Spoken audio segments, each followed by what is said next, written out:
சாட்சி 5. ஆழ்கடலின் இருளும் அலைகளும்.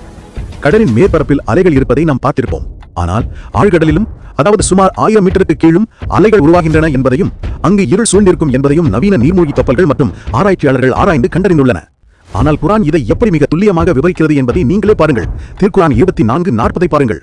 أو كظلمات في بحر لجي يغشاه موج من فوقه موج من فوقه سحاب ظلمات بعضها فوق بعض إذا أخرج يده لم يكد يراها ومن لم يجعل الله له نورا فما له من نور.